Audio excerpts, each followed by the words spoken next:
প্রতিদিনের একঘেয়ে মাংসের ঝোল বা ভুনা খেতে খেতে কি ক্লান্ত? হ্যালো এভরিওয়ান, আসসালামু আলাইকুম। আজ আমি আপনাদের জন্য নিয়ে এসেছি স্বাস্থ্যকর আর চোখের প্রশান্তি দেয় এমন এক রেসিপি, গাজর, ব্রকলি আর ক্যাপসিকাম দিয়ে মুরগির মাংস ভুনা। এটি যেমন পুষ্টিকর তেমনই দেখতেও চমৎকার। এটি ভাত, রুটি, পোলাও কিংবা ফ্রাইড রাইসের সাথে জাস্ট জমে যাবে। রেসিপিটির জন্য এখানে নিয়ে নিয়েছি বিভিন্ন রকম ক্যাপসিকাম, গাজর, ফুলকপি আর ব্রকলি। শীতকালীন এই বিভিন্ন রঙের সবজিগুলো দেখলে যেন চোখ জুড়িয়ে যায়। প্রথমে একটি ব্রয়লার মুরগি আমি কেটে ধুয়ে পরিষ্কার করে নিয়েছি। মুরগির পিসগুলো আমি একটু বড় বড় করে কেটে নিয়েছি। ঠিক এইভাবে আমি কেটে নিয়েছি। সাথেই সেই রঙিন সবজিগুলো আমি অফ ক্যামেরায় কেটে নিয়েছি। সবজিগুলো আমি ঠিক এইভাবে কিউব করে কেটে নিয়েছি।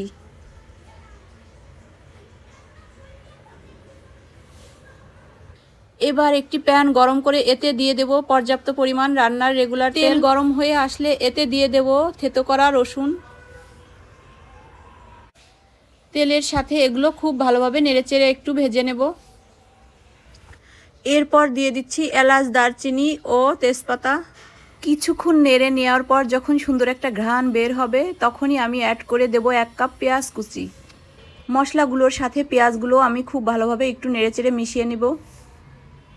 এখন দিয়ে দেব স্বাদ মতো লবণ। সাথেই দিয়ে দিচ্ছি 1.5 চা চামচ গোলমরিচের গুঁড়া। আবারও মশলাগুলো খুব ভালোভাবে নেড়েচেড়ে মিশিয়ে নেব। এর মধ্যে এখন দিয়ে দেব সেই কেটে ধুয়ে রাখা মুরগির মাংস। মশলার মধ্যে মাংসগুলো খুব ভালোভাবে নেড়েচেড়ে মিশিয়ে নিতে হবে। এই কাজটা আমাদের একটু সময় নিয়ে করে নিতে হবে। আপনারা ভিডিও দেখেন, হয়তোবা লাইক দিতে ভুলে যান। ভিডিওর এ পর্যন্ত যদি আমার সাথে থেকে থাকেন তাহলে প্লিজ একটা লাইক দিয়ে দিবেন। আর কমেন্ট, শেয়ার ও সাবস্ক্রাইব করে আমার এই ছোট্ট পরিবারে থেকে যেতে পারেন। ফিরে আসছি রান্নায়। রান্নার এ পর্যায়ে দিয়ে দিচ্ছি 4 থেকে 5টি কাঁচামরিচ। দিয়ে দিচ্ছি 1 টেবিল চামচ আদা বাটা। আরও দিয়ে দিচ্ছি 1 টেবিল চামচ রসুন বাটা। সাথেই দিয়ে দিচ্ছি 1 টেবিল চামচ মরিচ বাটা। পেঁয়াজ বাটাও দিয়ে দিচ্ছি। আবারও কিছুক্ষণ মশলাগুলো খুব ভালোভাবে নেড়েচেড়ে মিশিয়ে নিব। মশলাগুলোর সাথে মাংসগুলো খুব ভালোভাবে নেড়েচেড়ে কষিয়ে নিতে হবে। যত বেশি মাংসগুলো কষাবেন খেতেও খুবই সুস্বাদু হবে। এই পর্যায়ে দিয়ে দিচ্ছি 1 বাটি গাজর কুচি। একটু নেড়েচেড়ে মিশিয়ে নিয়ে দিয়ে দেব পরিমাণ মতো ঝোলের পানি। দিয়ে দিচ্ছি 1 বাটি ফুলকপি আর ব্রকলি কুচি। আলতো হাতে আর একটু নেড়েচেড়ে খুব ভালোভাবে মিশিয়ে নিতে হবে। এটি দেখতে যেমন লোভনীয়, খেতেও কিন্তু তেমনই সুস্বাদু হয়েছিল।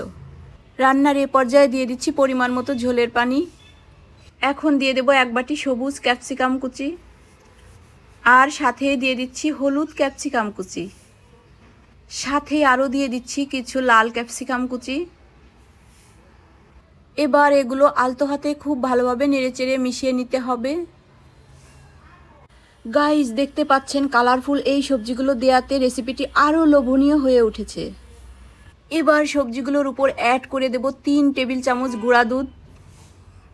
সাথে আরও দিয়ে দিচ্ছি 1 টেবিল চামচ ঘি। স্বাদটাকে একটু বাড়ানোর জন্য উপর থেকে দিয়ে দিচ্ছি 1.5 চা চামচ সয়া সস। এবার সব উপকরণগুলো খুব ভালোভাবে নেড়েচেড়ে মিশিয়ে নিব। এ পর্যায়ে আমার আর একটু লবণ লাগবে, তাই আমি দিয়ে দিচ্ছি স্বাদ মতো লবণ। রান্নার শেষ পর্যায়ে উপর থেকে দিয়ে দেব ফ্রেশ ধনেপাতা কুচি। রান্না প্রায় শেষ। দেখুন সবজির রঙটা কত প্রাণবন্ত দেখাচ্ছে। ব্যাস, এই তো রেডি হয়ে গেল আমাদের মজাদার চিকেন সবজি ভুনা।